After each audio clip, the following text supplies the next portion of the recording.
بات یہ عرض کرنی ہے کہ تہوار کسی بھی قوم کا آئینہ ہوتا ہے. تہوار سے قوموں کی زندگی، اس کی سنجیدگی، اس کی متانت اور اس کی تاریخی حیثیت، اس کی اخلاقی قدریں اور روایات معلوم ہوتی ہیں کہ یہ قوم اپنے آپ میں کیسا وجود رکھتی ہے، یہ اپنے آپ میں کیسی حیثیت رکھتی ہے. آپ ایک طائرانہ نگاہ ڈالیں اور دنیا کے اقوام کے تہواروں پر نظر ڈالیں تو آپ کو اندازہ ہوگا کہ جتنا معتدل، جتنا خوبصورت اور جتنا سنجیدہ تہوار اللہ تعالیٰ نے اپنے حبیب الحبیب حضرت محمد رسول اللہ صلی اللہ علیہ وسلم کے واسطے سے ہم کو اور آپ کو عطا فرمایا اور با مقصد تہوار عطا فرمایا، ایسے تہواروں کا تصور دنیا کی اقوام میں نہیں کیا جا سکتا ہے.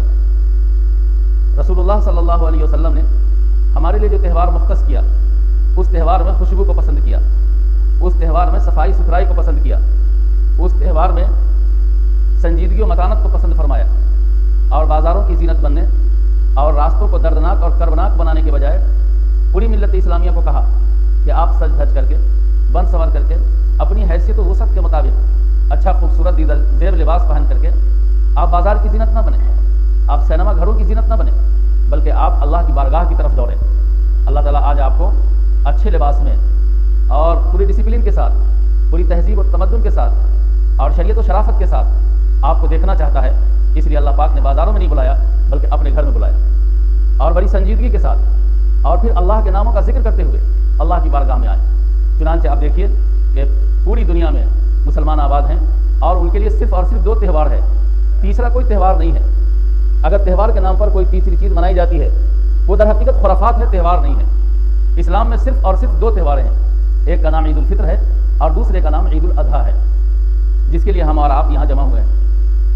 لیکن ان دونوں تہواروں میں آپ کو جتنی سنجیدگی اور شائستگی ملے گی، جو حسن ملے گا، جو جمال ملے گا اور جو خوبیاں ملیں گی اور جو کمال ملے گا، وہ دوسری اقواموں کے تہواروں میں نہیں دیکھا جا سکتا ہے.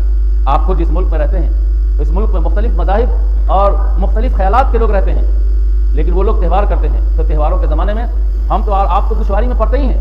خود ان کے جو سنجیدہ لوگ ہیں اور ان کے جو شریف لوگ ہیں وہ لوگ بھی ان کی بے ہنگمی کو پسند نہیں کرتے ہیں، بلکہ وہ لوگ بھی بہت ہی ریزرو ہو جاتے ہیں.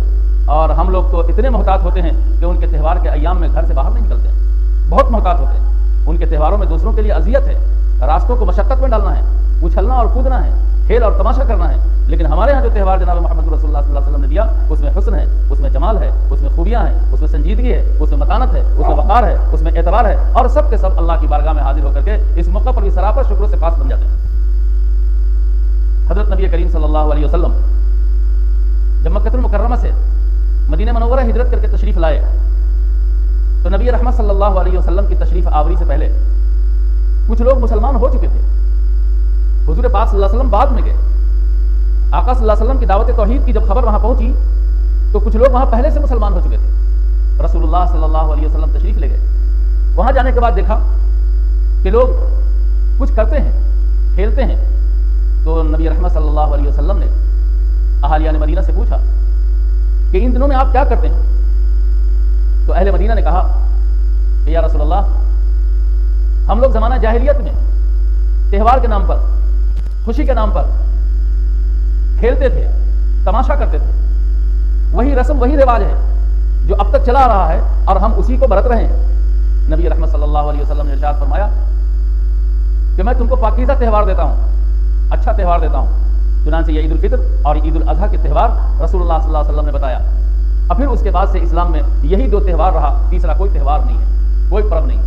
ہم لوگ شب برات کے بارے میں کہتے ہیں کہ ہمارے یہاں تہوار ہے. نہیں، شب برات تہوار نہیں ہے. تہوار تو ہمارے اور آپ کے لیے صرف 2 ہے، جس میں ہمارا آپ دیکھ رہے ہیں کہ کس طرح سے سنجیدگی کے ساتھ سج دھج کر کے اللہ کی بارگاہ میں آتے ہیں اور دوسری جگہ نہیں جاتے ہیں. ہم اللہ کا شکر ادا کرنے کے لیے آتے ہیں، اور اللہ تعالیٰ کو یہ پسند ہے کہ ہم میں کا ہر آدمی اپنی وسعت کے مطابق اچھا لباس پوشاک پہن کر کے اچھی طرح سج دھج کر کے معطر ہو کر کے میری بارگاہ میں آئے. اور جن کے پاس وسعت نہیں ہے، گنجائش نہیں ہے، صلاحیت نہیں ہے، تو وہ لوگ جو محلے میں اڑوس پڑوس میں جن کو اللہ پاک نے گنجائش دی ہے، وسعت دی ہے، ان کو مکلف بنایا ہے کہ آپ اپنے غریب بھائیوں اور دوست احبابوں کا خیال کیجیے اور ان کو بھی بنا سنوار کر کے سجا دھجا کر کے لائیے. یعنی ان کی اتنی مدد کیجیے، اتنی نصرت کیجیے کہ وہ بھی آج اچھے لباس میں اور اچھے انداز میں میری بارگاہ میں آئے.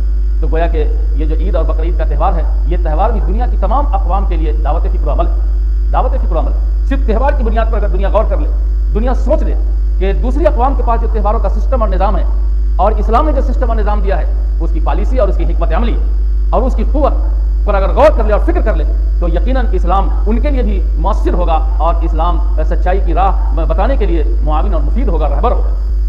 لیکن جب تک غور نہیں کریں گے اس وقت تک یہ بات نہیں معلوم۔